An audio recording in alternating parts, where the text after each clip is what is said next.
I come in peace for all mankind, so and womankind as well, if I may dare to represent them.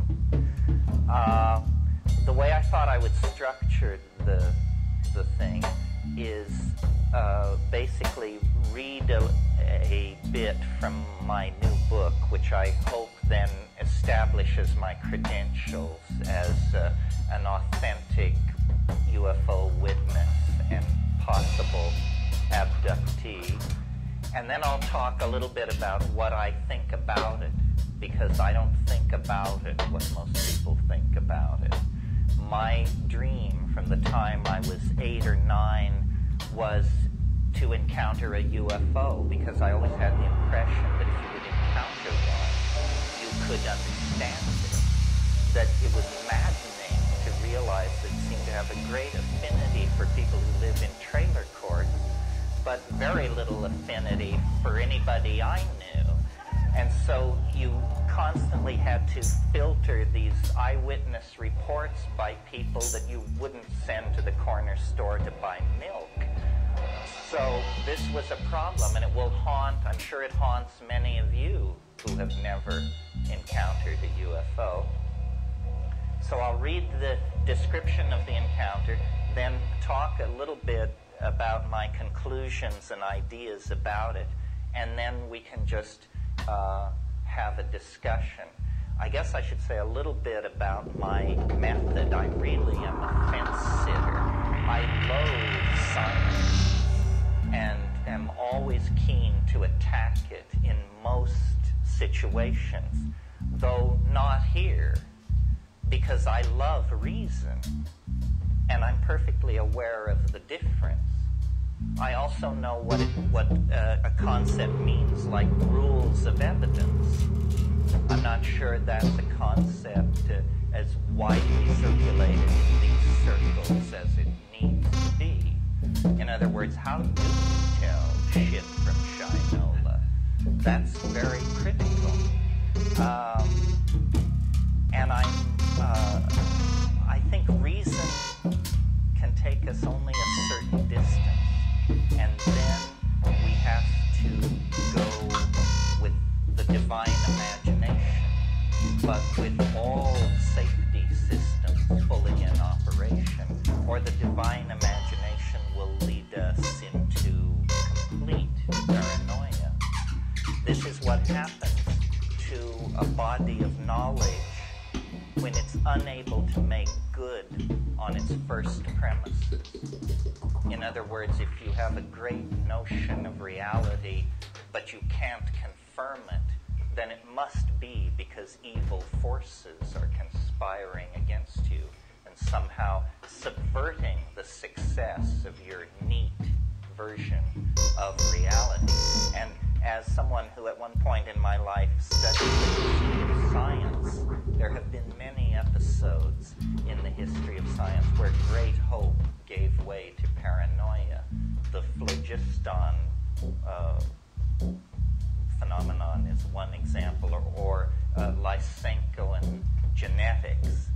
And, you know, it's been, 47 years since the Rainier Lights, or close to it. And the phenomenon has not become more explicit.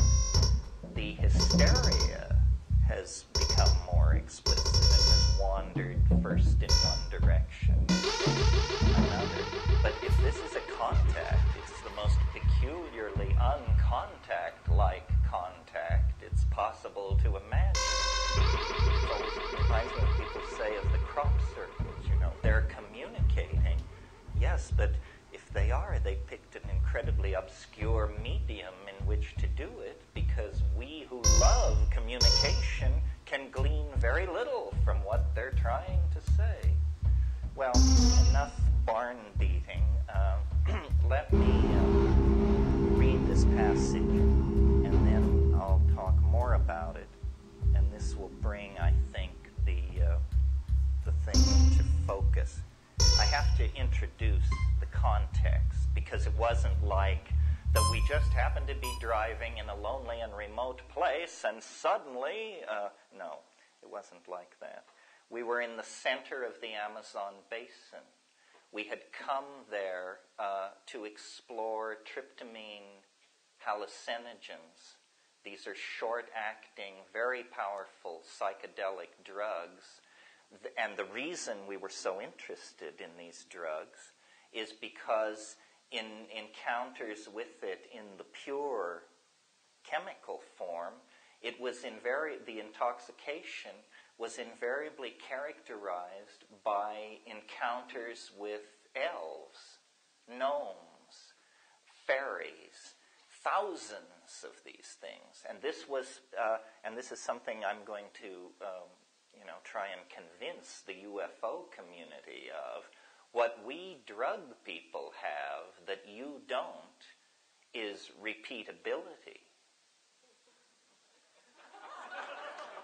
And the scientists always said to you UFO people, what you don't have is repeatability. They don't want to even talk to us. But it is true that when you smoke DMT, for example, at a sufficiently high and prepared dose, you get elves. Everybody does. You may not believe it, but on the other hand, it only takes 5 minutes to prove that I'm bullshitting you 100%. Surely anyone who's studied UFOs and alien intelligence for as many years as the people represented here have can afford to invest 10 minutes in the wild-eyed assertion that all you need do is inhale deeply 3 times and, you want contact, you want elves, you want alien intelligence, you'll have it up the kazoo. Now, of course, it comes from an unsanctioned dimension, but I'll talk more about that after the reading. So here we were in the Amazon basin, experimenting with mushrooms, and here is the passage. And so, all night long, I sat reviewing the things that had passed, seeming to divide my consciousness and send it both backward through my family tree and forward into the future. I seemed to see all the years still ahead. I saw some technique emerging from this contact, our careers pursued across time and space, and finally vindication as the world realized the truth of the transdimensional nature of the Stropharia visions and the true nearness of the worlds that they had thrown open. For it had become my belief that the contact with an intelligent and utterly alien species was beginning for humanity. It seemed that out of the long night of cosmic time, the novelty of novelties, the moment of contact between minds on utterly different planes was beginning. We were among the first to achieve contact with this other. It was the real thing. We had come to the equatorial jungle to explore the dimensions glimpsed in tryptamine ecstasy, and there, in the darkness of the heart of the Amazon, we had been found and touched by this bizarre and ancient life form that